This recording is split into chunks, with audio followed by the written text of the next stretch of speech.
Hey, what's up, everybody? Welcome back to Passing Money. I'm Kirby. That's Alex over there. I'm pointing in the right direction. Today we coming to you. We talking about Alex. Alex has been talking about he want to get into the real estate market and things like that. And we just want to get an update on his journey, see what he's done, the good, the bad, and the ugly, what's going on, check his progress, and see how it's going. But with that, Alex, take it away. Yeah. So, first question I got for you is, what is it like? What are you going through? Just So there's how's the a search going? there's a whole lot. I mean, it's definitely something that's I can say takes a lot more time than stocks in my opinion. I don't know how you feel about that, but I would say that real estate definitely takes a lot more time out of your day than like stock market or anything. Um, but it's right now a huge learning process and there's a whole bunch of thoughts going through my mind.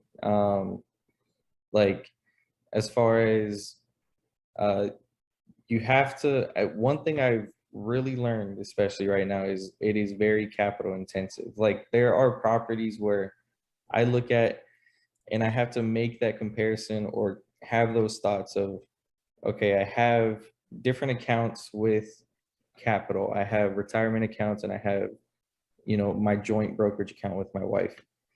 And say a down payment plus closing plus cost to make a property ready and all these different capital requirements would exceed what we have in our joint account, being that the market is currently down, but it could be pulled from retirement accounts.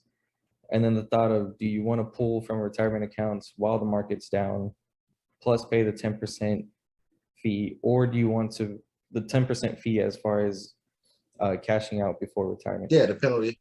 Yeah. Right. Or do you want to focus harder, re-strategize what you're doing in your joint brokerage account to produce more income and just stash the income into a solidified investment like a mutual fund or something that's not going to be all crazy with the market. And Right. it's a lot of decisions that I'm having to make. And like especially with that duplex you just sent me, you sent me a bunch of them, but you sent me one and it was 2 beds, 1 bath each side, 120,000 in Georgia. And I was like at 20%, I was like, oh yeah, I'm gonna call. And then you're like, yeah, but multifamily is 25. And it like slipped my mind. And I was like, I could do it, but that would hit even harder. And I was like, so now it's Right. like rethinking everything. Like, how do I go about it? And then I mean, it's just a huge learning process. It's definitely good though, because it makes you comfortable more and more speaking with agents and learning how to run the numbers. I can say now that when I do speak to agents, I at least know a little bit more of what I'm talking about than I did in the beginning. Correct. But it's a whole journey. So Yeah. So I know when you first started, you wanted to get something local. So how was that search going, finding something in your local area? oh, it's terrible. It's absolutely horrendous. I mean, there's nothing out here. Yeah, it's. I mean, like I don't get me wrong. I've looked and I've probably looked at like hundreds of properties now, but in my local area, I mean, I've gone as far as looking 2 to 3 hours away in my home state, and it Hmm. still just doesn't make sense. A lot of and I mean that, well, maybe Florida is just a whole different breed right now, but a lot of it is just to do with, how much capital do you have to put up front for your first property? And if you're Hmm. sitting on a lot more capital, then maybe those decisions or findings for properties can become a lot easier. You can deploy the capital as needed. Um, but if you are just starting to, I wouldn't say just starting to build capital, but if you have less capital, um, then you really have to find a deal that will work for you. And it all just depends on, like you said, capital. I mean, it's very capital intensive. With the stock market, Hmm. you can invest $5,000 into a company and then it'll progress from there. But in real estate, to really, as an investment to get in, it's not even like buying it's not like buying a home. Now, I have been learning different ways around that too. Like, you can take the approach as if you're going to be living in an investment property like a multifamily, Correct. as a primary residence, and then you can take advantage of the 3.5% or 5% down. But buying an investment property while you're living in your own residence, lenders and banks require 15 to 25% down. So it's a Yeah, whole. and the 15 is you got higher interest rates. The more you put down, the lower interest rate you have. Yeah, so I mean, it's when we talk about it all the time, it's a lot of searching. It's a lot of searching, a lot of going over the numbers, and honestly, right now in Florida, I can't find a deal that makes financial sense. It Right. doesn't make financial sense for me, no matter how much capital I put down. If I put 50% down, it still don't make financial sense because the return on investment is terrible. But my model is always 25% down. It has to cash flow there. And then I mean maybe a couple percentage higher, then okay. But if I have to put 50% down to make something cash flow and the upside, and this is including with the rates being, close to market rate, it's not a deal for me. I mean, and we still in Florida and the market is still somewhat hot. So the negotiation on the downside of the price is very minimal. And that's what we're getting. I mean, of course, we're seeing price cuts, but people had wish pricing. So this is the value of the house. Then people had wish pricing, but in Florida, they got I'm shooting for the moons, the stars, and I'm trying to hit the Milky Way with the price. So even when they even when they're lowering it 10%, 15, I mean, dropping to 10K, 15K, it's still higher than wish pricing that they're still asking for. And it's still not cash flow positive in no shape or form to anybody that's buying it. Even if you ask for $5,000 less than what they're offering, the cash flow is just non-existent unless you're gonna, Airbnb arbitrage, which if the Fed or the technical term of recession is imminent, then the travel season or the travel rentals that's going to dissipate. I'm not going to say it's going to go away, but it's going to dissipate from the high levels that we had over the previous summer because everybody's been locked in the house for COVID for 2 years, so everybody's just in a rush to get out.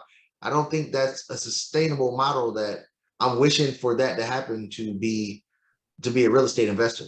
So I mean, as you know, I've been pivoting, going other places. Have you looked other places outside the state of Florida?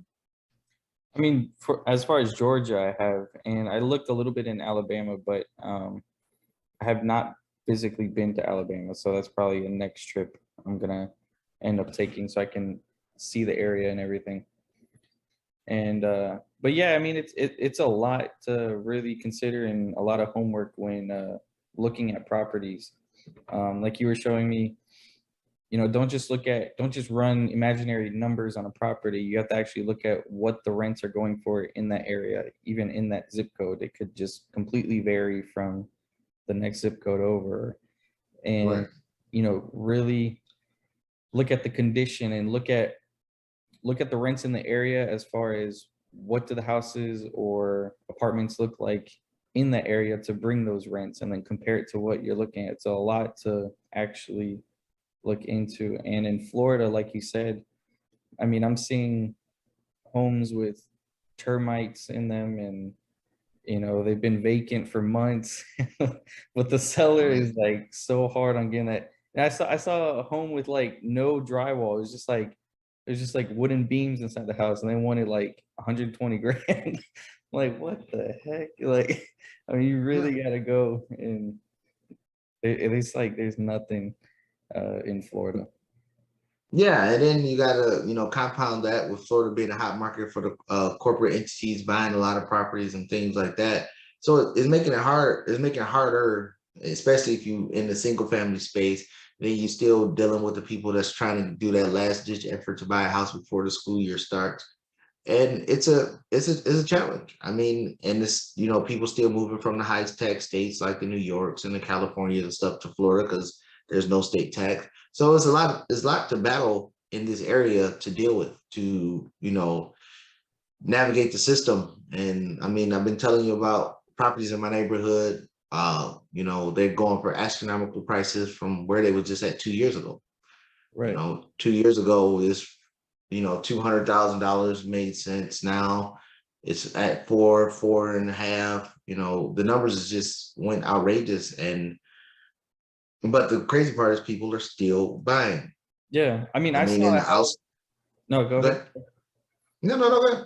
I saw a house. I can't remember where. I think it was northeast of Tampa. I'll find it and I'll send it to you. But I could have sworn this house was burnt down. Like it was just the concrete foundation. Mhm. The framing was still up, but like all the wood was burnt. They wanted like 110 grand for it. Like, wow. Like, I mean, To just rebuild the whole house, and it's gonna cost bizarre. you about 300 plus, maybe 300 to rebuild the whole house. Right. And it doesn't make sense. Even if you did something crazy like got a bridge loan with high interest rate, it's still gonna take, a year plus, especially with all the other construction companies out there, the delay, the cost is gonna take for you to carry that bridge loan to, get the house, set up, rebuilt, then refi it, which is another cost to get the interest rate lower. A lot of time, a lot of capital, and a lot of carry costs going with that. And I mean, it's not like, 2 years ago, you could find a construction company that could do it like this. Like when my fourplex burned down, what, 2.5, 3 years ago, I had a company on it in no time.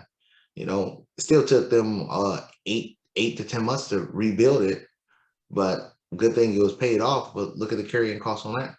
If I was paying a mortgage the whole time with no rental income, that carrying cost would have been sick if I would have been paying, 8, 10 months worth of mortgage, and it would have been egregious. It would have been absolutely terrible on me. So yeah, it's just navigating, understanding where you're at, understanding the dynamic, and having the ability to lift and shift. You got to have that ability to lift and shift. And hey, if this market ain't working, then you got to go look for another market. I know it's scary, it's daunting. You're thinking like, oh well, and you got to understand the rules of if you go out of the state and go to another state, you got to understand those rules and things like that. But Right. you got to go where the deals are. I mean, like in the stock market, it was like in the stock market. If you say, hey, I'm only invested in airline stocks. If the airline stocks ain't working, you're just gonna keep investing in them until they work, or you're gonna lift, pivot, and shift to another sector that it makes sense.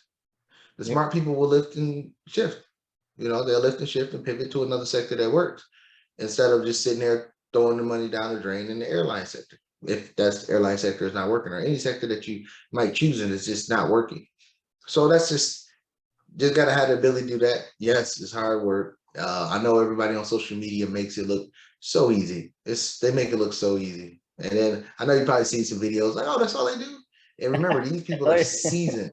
Yeah. These people Right. are seasoned. Like when you go look for a property, I'll be like, oh, look, I'll find you one in 10 minutes. For me, because I've done it so many times, it's so easy.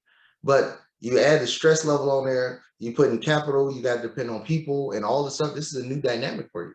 So all that stress, all those questions are going to keep adding up, adding up, adding up. The best thing is to keep doing your homework, asking questions, looking, researching, keep doing your homework. But don't sit there and just think doing your homework is doing the work.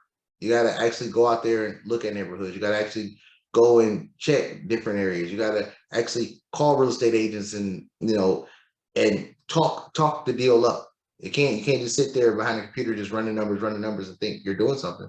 We saw the video where the guy said he'd been going to the meetups for 5 years, and then he asked me like, "Hey, I know your portfolio got to be decent now." He said, "No, I'm still learning." So that's you don't want to be in that level. But while you were building capital to go whatever market you want to go to, building capital, you're doing the homework, being prepared. Then next thing you might run into a seller finance deal where you don't have to come up with as much capital. You might run into, some other, creative financing where you can make the move now. But if you're not going out there actively looking and actively talking to these agents or actively talking to these people that selling homes by owner, then you don't know. Right. So yeah. So right now, if you was given a ballpark area, when you think you're gonna grab your first property, what would you say that time frame? It's funny. I was thinking about this today actually, and I was thinking at the latest next year. I I, I don't want to. I mean, just just like we've talked about before, like if you set yourself a goal, hit it, do everything you can to hit it and just make no exceptions. I mean, I'm not going to run myself into a crappy deal, but Right. by next year at the latest. I mean, I'm not saying I'm pushing off this year, because if I can nail it Mhm. down this year, I will, but next year at the latest is what I've been thinking. Yeah, pretty cool. You'll get there, then it'll come, and then when they come, you can be like, and then that's just the first part of the journey. You just got the deal. Like, oh God, now what's next? Then, so it's Yeah, gonna right. be it's gonna be a good learning experience, and it's something that you can learn and you can do, and it's a learned trait. Once you go through it once, the next time you will be less. You'll know the process a little bit better, and then the more you do it, you'll know it better and better, and then you can start looking at things like, oh, how to save money, like not using a buyer's agent, how you can get money off the price of homes and things like that, how to negotiate the deals lower, and just going at it like that. But it gets easier, just like you and your online business. When you first started, you was probably look like a deer in the headlight. Now I call you and say this, you're like, oh no, you just do this. And Yeah, right, that's right. all it is. Just got to keep practicing, keep doing it over. But you'll get there, man. But good luck and best wishes. And we'll be back to talk about when you buy that first property, so we can laugh at you. For sure. All right, guys, we'll see you guys in the next video.